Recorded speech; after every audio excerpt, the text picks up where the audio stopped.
त्रिविज मीडियाच्या प्रेक्षकांचं पुन्हा एकदा स्वागत. सत्यशोधक समाजाला 150 वर्ष होण्याच्या निमित्तानं आज आपण मुलाखतींची प्रक्रिया जी करतो आहोत, यामध्ये 25-30 वर्ष मधल्या काळामध्ये मुस्लिम सत्यशोधक समाजाचं कार्य ज्यांनी केलं आहे आणि गांधी प्रतिष्ठान या माध्यमातून, युक्रांत आणि गांधी प्रतिष्ठान या दोन्हींच्या माध्यमातून गांधी विचारांचा प्रचार प्रसार करण्याची भूमिका ज्यांनी अविरतपणे सांभाळलेली आहे ते माननीय विचारवंत अनवर राजन सर आपल्यासोबत आहेत. सर, आपलं सर्वप्रथम त्रिवेदी मीडिया नमस्कार. सर, जरी आपण सत्यशोधक समाजाच्या 150 वर्षाच्या निमित्तानं हे मुलाखत करत असलो, पण या मुलाखतीचा मुख्य गाभा आहे की आजच्या वर्तमान परिस्थितीला समजून घेणं. बरं, गांधी की गोडसे अशी एक विचार प्रक्रिया सर्व असते आहे. तर या विचार प्रक्रियेमध्ये तुल्यबळ जी काही प्रक्रिया आहे समर्थकांची, ती कुठेतरी गांधी विरोधात आणखी झुकताना दिसते आहे.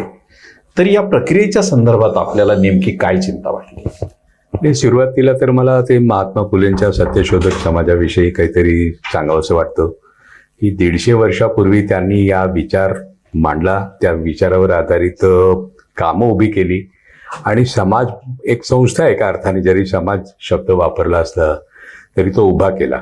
आणि त्या काळामध्ये हा सगळा विचार खूप क्रांतिकारक होता. प्रामुख्याने हिंदू धर्मामध्ये जी विषमता आहे, लिंगावर आधारित आणि जातीवर आधारित, या 2 विषमतेवरती त्यांनी प्रहार केला.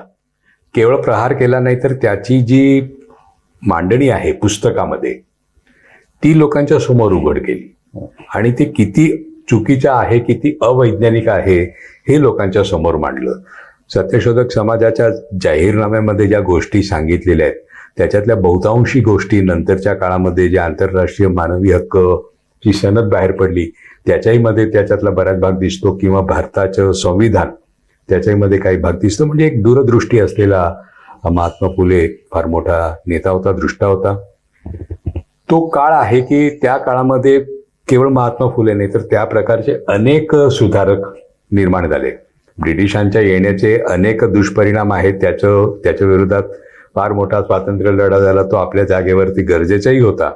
परंतु दुसऱ्या बाजूला ब्रिटिशांनी जे इथे शिक्षण सार्वत्रिकरण केलं आणि त्याच्यामध्ये जो एक फार मोठा गट शिक्षणाच्या परिघातून बाहेर होता तो त्याच्यामध्ये आला आणि अनेकांना आपल्या त्रुटी जाणवू लागल्या, आपल्या समाजामधल्या त्रुटी जाणवू लागल्या आणि त्याच्यामध्ये अनेकांनी आवाज उठवला. म्हणजे ब्राह्मण समाज, आर्य समाज, एका अर्थाने त्या सगळ्या गोष्टी, ही समाज काहीतरी त्याच्यामध्ये सुधारणा व्हायला पाहिजे असं मांडणारा वर्ग, राजाराम मोहन राय पण त्याच्यातले, आणि महात्मा फुले हे त्याच्यातले फार मोठं नाव आहे. की महात्मा फुलेंनी ज्या पद्धतीने त्याचं विश्लेषण केलं, बाकीच्या समाज सुधारकांनी तितकं केलेलं नाही. म्हणजे खोलामध्ये जाऊन ज्या पद्धतीने विषमतेचं समर्थन करणाऱ्या धर्मग्रंथामध्ये ज्या अनेक प्रोव्हिजन्स आहेत त्यावर त्यांनी हल्ला केला आणि हे जे काम आहे हे अभूतपूर्व आहे. या मांडणीच्या जोडीला त्यांनी खूप गोष्टी केल्या. म्हणजे स्वतःच्या घरामध्ये विहीर उघड करणं पासून तर ज्या विधवा गरोदर राहायच्या आणि त्यांच्या मुलांच्या प्रश्न निर्माण व्हायचा, त्यांच्यासाठी तिथे प्रत्यक्ष त्यांना सांभाळण्याची व्यवस्था करणं, इतक्या विविध प्रकारचे काम केलेले.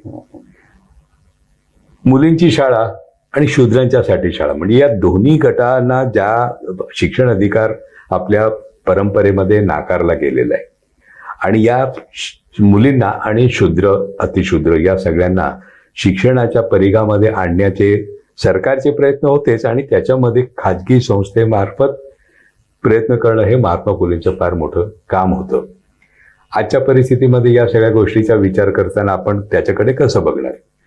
तर 150 वर्षापूर्वी महात्मा फुले आणि त्यांच्यावर सावित्रीबाई फुले, फातिमा शेख हे सगळी नावं येतात. त्यांनी जे काम केलं त्याचा फार मोठा फायदा समाजाला झालेला आहे.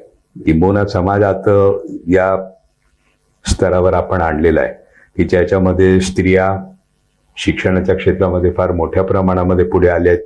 जरी फार मोठा वर्ग अजून वंचित असला तरी फार मोठा वर्ग स्त्रियांच्या या शिक्षणाच्या क्षेत्रात आलेला आहे. आणि भारतात असं कुठलंही क्षेत्र नाही की ज्या क्षेत्रामध्ये स्त्रियांनी आपलं कर्तृत्व दाखवलं नसेल. म्हणजे राजकारण आहे, डॉक्टर आहे, इंजिनियर आहे, वकील आहे, सरपंचापासून पंतप्रधान पद आणि अगदी राष्ट्रपती पद, तर सगळ्या पदावरती अतिशय समर्थपणे आपली क्षमता स्त्रियांनी दाखवलेली आहे. आणि त्याचप्रमाणे शूद्र अतिशूद्र गट की ज्यांना संधी नाकारली होती, संधी मिळाल्यानंतर त्यांनी आपलं कर्तृत्व सिद्ध केलंय. ज्याच्यामध्ये बाबासाहेब आंबेडकर हे तर नाव फार मोठं आहे, पण त्याच्यानंतर देखील अनेक दलितांनी आपलं फार मोठं योगदान या सगळ्या वाटचालीमध्ये दिलेलं आहे.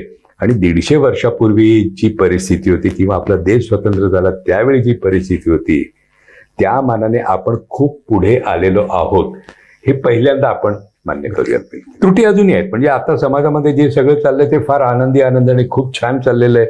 असं जरी नसलं तरी 150 वर्षापूर्वी किंवा 75 वर्षापूर्वी हे 2 टप्पे आहेत. 150 वर्ष म्हणजे महात्मा फुलेंनी समाज स्थापन केलं आणि 75 वर्षापूर्वी म्हणजे आपला देश स्वतंत्र झाला. हे 2 महत्वाचे टप्पे आहेत.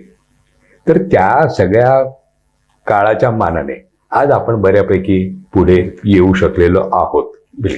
गेल्या 8-9 वर्षामध्ये जे काही चाललेलं आहे त्याबद्दल आपल्याला निश्चित असं सांगता येईल की महात्मा गांधी आणि महात्मा फुले यांनी ज्या समाजासाठी प्रयत्न केले, त्यांनी जी मूल्य लोकांच्या समोर ठेवली की ज्या मूल्याच्या आधाराने आपण काही प्रमाणामध्ये वाटचाल केली, त्याच्यातून आता समाज मागे चालला की काय अशी शंका यावी, अशी आज परिस्थिती आहे. इतिहासामध्ये फरक हा पण फार गमतीचा भाग आहे की अलीकडच्या काळामध्ये म्हणजे बसवेश्वर वगैरे खूप जुना काळ झाला, पण महात्मा पदवी ही फक्त दोघांनाच मिळालेली. महात्मा फुले आणि महात्मा गांधी या दोघांच्या मध्ये अजून एक साम्य आहे की त्यावेळच्या ब्रिटिशाच्या राजाच्या समोर उभे राहताना गांधीने आपले जे कपडे होते तेच वापरले आणि महात्मा फुलेंनी देखील त्यांची भेट घेताना शेतकऱ्यांचा वेश, तो त्याच वेशामध्ये ते आपली घोंगडी घेऊन गेले आणि शेतकऱ्यांच्या व्यथा मांडल्या. शिक्षणाच्या बाबतीत जे काही त्यांची व्यथा होती ती मांडली आणि महात्मा गांधींनी जे मांडलं हे तर आपल्या समोर आहे.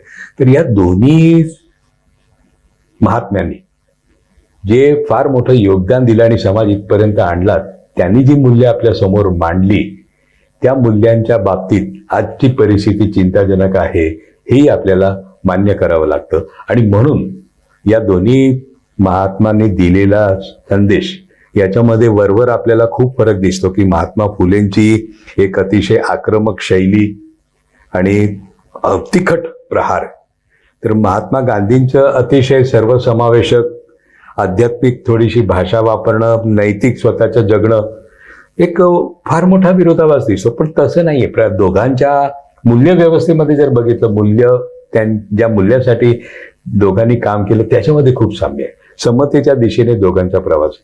अस्पृश्यता निवारण हे जसं महात्मा फुलेंना अभिप्रेत होतं तसंच महात्मा गांधींना होतं. स्वतःचे विहीर सर्वांच्यासाठी खुले करणारे महात्मा फुले आणि आपल्या आश्रमामध्ये त्यावेळी ते हरिजन शब्द वापर होते. अस्पृश्य जोडपं आलं आणि त्यांनी तिथे राहू नये यासाठी आश्रमामधल्या लोकांच्या सहित बाकीच्यांनी जे काही प्रयत्न केले, दबाव आणला, आश्रम बंद पडेल की काय अशी व्यवस्था केली, पण गांधी तिथे नमले नाही. दोन्हीमध्ये खूप आपल्याला साम्य दिसतंय. आणि शेवटी निर्मिकाची कल्पना महात्मा फुलेंनी पण मान्य केलेली आणि ती जी कल्पना आहे साधारण तीच कल्पना महात्मा गांधींची आहे. सत्य सर्वांच्या आधी घडत आणि त्याच्यामध्ये जे शेवटचे आहे की सत्य ईशावर्जुप आहे, म्हणजे सत्य हे ईश्वराची जागा घेऊ शकतो इथपर्यंत महात्मा फुलेंनी म्हटलंय. आणि गांधींनी शेवटी हे सांगितलं की ईश्वर सत्य आहे, सांगता सांगता सत्य हेच ईश्वर आहे, ही गांधींची मांडणी आली. तर हे दोघांचा जो एक समांतर प्रवास आहे, वरवर तो वेगवेगळा दिसत असला तरी एकच दिशेने एकच मूल्यावर आधारित असा दोघांचा तो प्रवास आहे. आणि आज आपण एका अर्थाने महात्मा गांधीचे जे मारेकरी आहे आणि त्यांचं समर्थन करणारे, त्यांचं उदात्तीकरण करणारे सगळ्या सत्तेवर आहेत. त्यांनी जसं महात्मा गांधींना मारलं आणि अजूनही ते महात्मा गांधींना मारतायत, त्याच प्रवृत्तीत म्हणजे तेच महात्मा फुलेंना देखील एका अर्थाने सतत बदनाम करणं किंवा त्यांच्यावर जहरीली टीका करणं. म्हणजे बाळ गांगलाचा लेख आला होता, हा कसला महात्मा, हे पहिल्यांदा झालं असं नाही. त्याच्या आधी महात्मा फुलेंना अनेकांनी नावं ठेवलेली आहेत, पुणेसारख्या शहरामध्ये महात्मा फुले ज्यावेळी नगरपालिकेच्या निवडणुकीमध्ये उभे राहिले त्यावेळी त्यांना 0 मत मिळालं. त्यांचं स्वतःचंही मत त्याला मिळालं नाही, ते मतदारसंघ काहीतरी वेगळं होतं. तर ही जी सगळी व्यथा आहे, तर आज आपण ज्या व्यवस्थेमध्ये आहोत त्याच्यामध्ये आपल्याला काही प्रमाणामध्ये आत्मपरीक्षण पण करावं लागेल की ही परिस्थिती का निर्माण झाली, आपलं कुठे काही चुकलं का, आपण कुठे कमी पडलो का, हे आत्मपरीक्षण पण करावं लागेल. मुस्लिम सत्यशोधक मंडळामध्ये मी ज्यावेळी काम करत होतो त्यावेळी मला जे लक्षात आलं की ज्यावेळी हिंदू समाजामध्ये पुरोगामी विचारांचा प्रभाव होता तो प्रभाव मुस्लिम समाजामध्ये पडला आणि मुस्लिम सत्यशोधक मंडळ, मुस्लिम सत्यशोधक समाजाला खूप चांगला प्रतिसाद मिळाला. हालांकी हमीद दलवाईंनी जे काही मांडणी केलेली ती मांडणी पूर्णपणे मला मान्य नाही, त्यावेळी नव्हती आणि आजही नाही. पण काही भाग निश्चित त्याच्यामध्ये महत्वाचा आहे की त्यांनी एक धर्मनिरपेक्ष राष्ट्रवादाची कल्पना मांडली, त्यांनी वैज्ञानिक दृष्टिकोन रुजावा ही कल्पना मांडली, त्यांनी हे सांगितलं की सर्व धर्मांची चिकित्सा व्हायला पाहिजे आणि धर्माच्या चिकित्सेचा आग्रह महात्मा फुलेंनी धरला होता. महात्मा गांधींनी धर्माच्या बाबतीत सांगितलं ते फार गमतीदार आहे. म्हणजे लोकांना ते काही वेळेला काय म्हणतो की ते अंधाराचा प्रांत असतो, पण महात्मा गांधींनी धर्माच्या बाबतीत जे सांगितले ते फार महत्वाचे आहे. महात्मा गांधी म्हणतात की सर्व धर्म ईश्वराने निर्माण केलेले हे खरे, परंतु सगळे धर्म मानवामार्फत आलेले, त्यामुळे कुठलाही धर्म परिपूर्ण नाही. ओके, तर कुठलाही धर्म परिपूर्ण नाही हे सांगणं म्हणजे धर्मचिकित्सेचाच भाग येतो. आणि मग हे सांगतात की ज्या धर्मामध्ये जो चांगला भाग आहे तो मी स्वीकारतो आणि जो भाग आउटडेटेड झालेला आहे, कालबाह्य झालेला आहे किंवा स्वीकार्य नाही तो बाजूला ठेवतो. म्हणजे त्यांनी म्हणून ते त्यांचे सगळे जे विनोबा आणि महात्मा गांधी त्यांनी जे सगळं काम केलं ते कुराण सार लिहिलेलं, कुराणाचं पूर्ण हे लिहिलेलं, सार काय त्याच्यातला ते लिहिलेलं, किंवा बायबलाचा देखील ख्रिस्त धर्माचा तो सार लिहिलेला आहे. तर सार काढणं म्हणजे धर्मातला जो काही ज्याला आपण म्हणू की इटर्नल ट्रूथ, चिरकालीन टिकणारी जी मूल्य आहेत ते खरी महत्वाची. बाकीचा जो फापट पसारा असतो त्याच्यामध्ये खूप गोष्टी आउटडेटेड असतात. तर हमीद दलवाईंचं देखील साधारण तेच मत होतं की इस्लाम धर्मामधल्या देखील अनेक गोष्टी आज कालबाह्य झालेल्या आहेत. इबादत आणि आदत अशी त्यांनी त्याची मांडणी केली होती की आध्यात्मिक भाग आहे धर्माचा, त्याच्याशी आमचे भांडण नाहीये, पण सामाजिक व्यवस्थेच्या संदर्भामध्ये धर्माने जे काही म्हटलेलं आहे ते आज तसंच तसं लागू करता येणार नाही. आणि तीच मांडणी महात्मा फुलेंची आणि तीच मांडणी महात्मा गांधींची देखील आहे. म्हणून महात्मा गांधी म्हणतात की ईश्वर जर अस्पृश्यता मान्य करत असेल तर तो ईश्वर देखील मी नाकारतो. इथपर्यंत हे सगळं आहे. तर हा जो सगळा भाग होता, मी जे सांगत होतो की ज्या काळामध्ये हिंदू समाजामध्ये या सगळ्या विचारांचा प्रभाव होता, म्हणजे महात्मा फुले ज्यावेळी हिंदू समाजामध्ये काम करत होते त्यावेळी त्यांना अनेक मुस्लिम सहकारी पण लाभले. फातिमा शेख आणि त्यांचे घर उस्मान शेख वगैरे सगळी नावं आपल्याला परिचित आहे, त्या पलीकडे पण काही नाव असू शकतात. ज्यावेळी हमीद दलवाईंनी सत्यशोधक समाजाची, सत्यशोधक मंडळाची स्थापना केली तो 70, खरं त्यांनी काम त्याच्या 5-7 वर्ष अगोदरच केलं. 1966 मध्ये त्यांनी पहिला तलाक विरोधी मोर्चा काढलेला आहे. ज्यावेळी मुस्लिम सत्यशोधक मंडळाची स्थापना झालेली नव्हती त्यावेळी तो काढलेला आहे. विचाराचा धागा तोच आहे. ते करू शकले कारण की हिंदू समाजामध्ये पुरोगामी विचारांचा प्रभाव होता. आज हिंदू समाजामध्ये पुरोगामी विचारांचा प्रभाव कमी झालेला हे मान्य करावं लागतं. गांधींना शिव्या देणं, हे जे गांधींना शिव्या देतात ते महात्मा फुले देखील नाकारतात. जे गोडसेचे उदात्तीकरण करतात ते महात्मा फुलेंना मारायला जो गोणी गेला होता त्यालाच पाठीशी घालणारे आहेत, हे देखील आपल्याला लक्षात घ्यावं लागतं. तर आजची जी परिस्थिती आहे, आजच्या परिस्थितीमध्ये आपल्याला काय करावं लागेल, म्हणजे महात्मा फुले आणि महात्मा गांधींचा विचार रुजवायचा असेल तर आपल्याला काय करावं लागेल, तर धर्माच्या भावना लोकांच्या याच्याशी आपल्याला ते प्रश्न कसा हाताळायचा. तर प्रत्येक धर्मामध्ये उदारमतवादी परंपरा आहे, प्रत्येक धर्मामध्ये सुधारणावादी चळवळ पण आहे. एका अर्थाने हिंदू धर्मामधली संतांची जी परंपरा आहे, फार कबीर पासून चैतन्य प्रभू, स्वामी चक्रधर, तुकाराम, ज्ञानेश्वर, एकनाथ, सावतामाळी, चोखामेळा, नावं तर भरपूर आहेत. केवळ महाराष्ट्रात आहे असं नाही, गुजरातमध्ये आहे, नरसिंह मेहता आहे, आसाममध्ये आहे, आचार्य शंकरदेव आहे, दक्षिण भारतामध्ये अनेक संत होऊन गेले. संतांनी एक धर्माची मांडणी एक वेगळी केली, जसं महात्मा फुलेने काही प्रयत्न केला निर्मिकाच्या आधाराने, आणि महात्मा गांधीने जरी त्या पद्धतीने म्हटलं नसतं तरी धर्माचा एक सर्वसमावेशक अर्थ सांगायचा प्रयत्न केला. महात्मा गांधींच्या कुठल्याही आश्रमामध्ये मंदिर नाहीये. महात्मा गांधींच्या कुठल्याही आश्रमामध्ये कुठलाही कर्मकांड होत नव्हता, पूजा अर्चा होत नव्हती किंवा नमाज पडायला लोक बस असंही होत नव्हतं. सर्व धर्म प्रार्थना व्हायची. ही एकमेव भाग होता त्याच्यामध्ये, सर्व धर्म प्रार्थना. आणि सर्व धर्म प्रार्थना ही कुठल्याही एका धर्माच्या कर्मकांडामध्ये बसत नाही. हा जो सगळा वेगळेपण होता, तर हा वेगळेपणाचा जो भाग होता त्याचा समाजामध्ये खूप मोठा प्रभाव त्याही वेळी होता आणि काही प्रमाणामध्ये अजूनही आहे. महाराष्ट्रामध्ये वारकरी संप्रदाय, त्या वारकरी संप्रदायामध्ये आज आपल्याला दिसते की हिंदुत्ववादी तिथे घुसत आहेत, पण तरी अजून बरेच असे कीर्तनकार आहेत की ज्यांना हिंदुत्ववादाची ही मांडणी मान्य नाही. संभाजी भिडे तलवार घेऊन घुसायचा प्रयत्न केला तर त्यावेळी त्यांना तिथे विरोध करणारे काही उभे राहिले. तेव्हा ही कीर्तनकारांची परंपरा, वारकरींची परंपरा आहे, ती एका अर्थाने त्या धर्मातला उदारमतवाद सांगणारी परंपरा आहे. तसं मुस्लिम समाजामध्ये सुफी संप्रदायाचा जो भाग आहे ती उदारमतवादी परंपरा आहे. सुफी संप्रदाय काय म्हणतो आणि हिंदू धर्माचे संत काय म्हणतात, ते दोन्ही काय म्हणतात हे समजून घ्यावं लागतं. जे कबीर म्हणतात की धर्म म्हणजे काय, धर्म म्हणजे ज्याला आपण म्हणतो की ज्ञान म्हणजे धर्म नाही.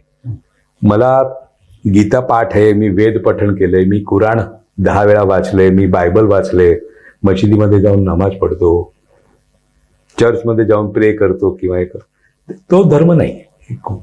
हे जे कबीर म्हणतात की पोथी पोथी पडी जगमुआ पंडित भयानक होई, 2.5 अक्षर प्रेम का पडे सो पंडित. म्हणजे तुम्ही पुस्तकं वाचून धार्मिक होऊ शकत नाही. पुस्तक म्हणजे धर्म नाही, कर्मकांड म्हणजे धर्म नाही, तर धर्म हे प्रेमाचा भाग आहे. आणि ही प्रेमाची शिकवण दोन्हीकडच्या संतांनी दिलेली, आणि ही दोन्ही धर्मातल्या ज्या उदारमतवादी परंपरा आहे, एका अर्थाने सुधारण्याच्या चळवळीत, आणि या सगळ्यांना तोच छळ सहन करावा लागला. म्हणजे पानसरे, कलबुर्गी, दाभोळकर, महात्मा गांधी देखील हे त्यांच्या हत्येला बळी पडलेले काही पहिले नाही. त्याच्या आधी तुकाराम आणि अनेक संत त्यांना देखील त्याच मार्गाने जावं लागलेलं आहे. तर हे जे सगळं आहे, ही जी आपली परंपरा, उदारमतवादाची परंपरा आहे, जी संतांनी घालून दिलेली, त्याच्या समाजामध्ये आपण ज्यावेळी गांधी आणि महात्मा फुले सांगतो त्याचा काही आपल्याला आधार घेऊन मांडणी करता येईल का, हा प्रयोग आपण करायला पाहिजे. आमच्यापैकी अनेकांना असं वाटत होतं की जे हे म्हणजे संत म्हणजे सगळे टाळकुटे. हे टाळकुटे नाही, हे सगळे त्या काळातले बंडखोर आहेत. एका अर्थाने ज्या वाटेवर आपण चालतो त्या वाटेवर ते चाललेले, त्यांना समाजाचा रोष पत्करावा लागलेला आहे.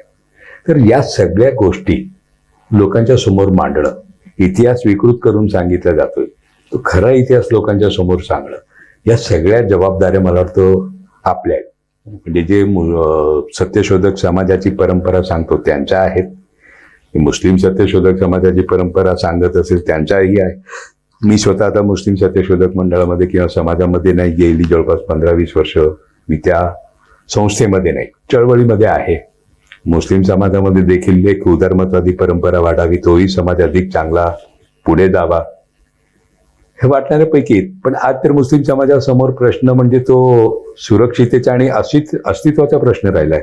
मुस्लिम असल्यामुळे जर तो ठिकठिकाणी त्याच्यावरती अत्याचार होत असेल, त्याला मॉब लिंचिंगला सामोरे जावं लागत असेल, त्याच्या घरावरती आणि दुकानावरती बुलडोजर फिरत असेल, आणि हे केवळ UP आणि बिहारमध्ये किंवा हरियाणामध्ये घडते असे नाही, पुण्यामध्ये घडते. सासवडमध्ये मागच्या महिन्यामध्ये एका तरुणाला झाडाला बांधून मारलं आणि त्याचा व्हिडिओ सगळीकडे व्हायरल झाला. अजून त्या लोकांना अटक केलेली नाही. पुसेसावळीमध्ये जे प्रकार घडले, तर हे सगळं आपल्या दाराशी आलेलं आहे. आज आपल्याला वाटतं जाऊ द्या, मुसलमान याला बळी पडतात ना, आपल्याला काही प्रॉब्लेम नाहीये. म्हणजे हिटलरच्या काळामध्ये जे होतं की ते त्यांच्या घरावरती गेले, पण मी काही कम्युनिस्ट नव्हतो, मी गप्प बसलो. मी काही कामगार चळवळीत नव्हतो, मी गप्प बसलो. मी काही समाजवादी नव्हतो, मी गप्प बसलो. आता ते माझ्या दारावरती थाप मारतायत आणि मला वाचवायला कोणी नाही, ही परिस्थिती आज आहे. तर ज्यावेळी एवढ्या मोठ्या प्रमाणामध्ये मुस्लिम आणि ख्रिश्चन समाजावरती अत्याचार होत आहे, त्यावेळी आम्ही चळवळीचे लोक आम्ही काय करतोय? आम्ही थोडीफार निषेधाचे काही पोस्ट टाकतो, निषेधाचे काही पत्रक काढतो, पण खूप कमी पडतोय, खूप कमी पडतोय. आणि या सगळ्या परिस्थितीमध्ये जर आपण सक्रिय झालो नाही, जर याच्यामध्ये काही गुणात्मक बदल करू शकलो नाही, तर महात्मा गांधी आणि महात्मा फुलेंचे पुतळे आहेत, त्या पुतळ्याला आज आम्ही हार घालतो, उद्या तेही हार घालतील की जे त्यांचे मारेकरी आहेत. पुतळ्यामध्ये महात्मा फुले नाहीये, पुतळ्यामध्ये महात्मा गांधी नाहीये. जसं धर्मग्रंथात नाही आणि कर्मकांडात धर्म नाहीये, तसं महात्मा गांधी आणि महात्मा फुले पुतळ्यामध्ये नाहीये. तो विचार आम्ही किती प्रभावीपणे पुढे घेऊन जातो याच्यावर सगळ्या गोष्टी अवलंबून आहेत. आणि मला असं वाटतं की महात्मा फुलेंनी स्थापन केलेल्या सत्यशोधक समाजाला 150 वर्ष पूर्ण होत आहेत. त्याच्यामध्ये आजच्या परिस्थितीमध्ये ती मूल्य व्यवस्था पुढे नेण्यासाठी त्याच्यामध्ये खूप काम करावं लागेल. आणि त्या 150 वर्षापूर्वी महात्मा फुलेंनी सांगितले त्या गोष्टी शब्दशः सगळ्या तशाच्या तशा आज वापरता येईल असेही नाही. त्याच्यामध्ये खूप त्रुटी आहेत आणि असतातच. म्हणजे कुठल्याही विचारामध्ये त्या काळातले संदर्भ असतात, त्या स्थळाचे संदर्भ असतात, चिरकाल टिकतात. याच्यातला जेवढा भाग असेल तो पुढे न्यायचा असतो, जो तात्कालिक भाग असेल तो सोडून द्यायचा असतो. हे महात्मा फुलेंच्या चळवळीचं पुढे ब्राह्मणेतर चळवळ करत करत त्याच्यामध्ये नंतर काही त्रुटी वाढल्या त्यामध्ये. तर जाती अंताचा लढा असं त्याचं स्वरूप यायला पाहिजे होतं की जे बाबासाहेब आंबेडकरांनी त्यांच्या मांडणीमध्ये केले आणि गांधींनी देखील केलं. आज आपण सत्यशोधक समाजाला आदर्श मानणारे लोक आपण जातीअंताच्या लढ्यासाठी काय करतोय का? जातीअंताचा विचार आंबेडकरी चळवळीतले किती लोक करतायत? मराठाच्या आरक्षण मागणी करणारे जातीअंताचा काय विचार करतायत? ब्राह्मणेतर चळवळीतूनच हे सगळं मराठा समाजाचं देखील एक जे काही चळवळ आहे त्याचा पाया काही प्रमाणामध्ये तिथेही आहे. जातीअंताचा विचार आज आपण सोडून दिलाय का? काय आपण आज त्याची मांडणी करणार आहोत? याचा बदल आपल्या मनामध्ये काहीही मांडणी नाहीये. आज जातीच्या पुन्हा एक ज्या पद्धतीने एक अस्मितेचं राजकारण चाललंय, धर्माची अस्मिता, जातीची अस्मिता, भाषेची अस्मिता, या सगळ्या गोष्टीमध्ये महात्मा गांधी आणि महात्मा फुले हे मागे पडतायत. त्यांचा खून करणारे त्यांचा जो काही प्रयत्न होतो तो आज यशस्वी होतोय की काय अशी शंका यावी अशी परिस्थिती. मग आपल्याला आशेचे किरण कुठले? शेवटी आपल्याला हे बघावं लागतं की माझ्याकडे निराश होण्याला खूप मुद्दे, पण आशादायी मुद्दे कुठले आहेत माझे? माझ्यासाठी आशादायी मुद्दे की महात्मा फुले आणि महात्मा गांधींनी ज्या गोष्टी सांगितल्या आहेत त्या भविष्यातल्या आहे. ज्या दिशेने समाजाने वाटचाल करायला पाहिजे त्या दिशेच्या आहेत, त्या लोकांच्या हिताच्या आहेत. या दिशेने जाण्यासाठी वेगळ्या समाजामध्ये, वेगळ्या धर्मामध्ये ज्या अनेक चळवळी झाल्यात तो वारसा आमचा आहे. संविधान आमचं आहे. संविधानामध्ये जी झालेली चर्चा आणि उलटसुलट चर्चा होऊन जे काही पूर्ण क्रीम निघालं ते आमचं आहे. हे आमचं भांडवल आहे आणि आम्हाला निराश व्हायचं कारण नाही. इतके मागे पण इतक्या लोकांनी बलिदान दिलेलं आहे. गांधींनी दिलं बलिदान, दाभोळकर, कलबुर्गी, गौरी लंकेश, पानसरे यांनी दिलं बलिदान. कदाचित अजून काही लोकांना द्यावं लागेल. पण आपल्याला समाज पुढे न्यायचा असेल तर एका अर्थाने भविष्य ज्या समाजाचं हित भविष्यामध्ये आहे तो विचार महात्मा फुले आणि महात्मा गांधींच्या विचारामध्ये आहे आणि तो आपला विचार आहे. आणि ही सगळ्यात मोठी आपल्याला आपलं सगळ्यात मोठं ते भांडवल आहे. तर हे जर आपण विचार करून आजच्या परिस्थितीमध्ये सक्रिय झालो तर पुढचा काळ आपला आहे. अन्यथा काळ आपल्याला माफ करणार नाही.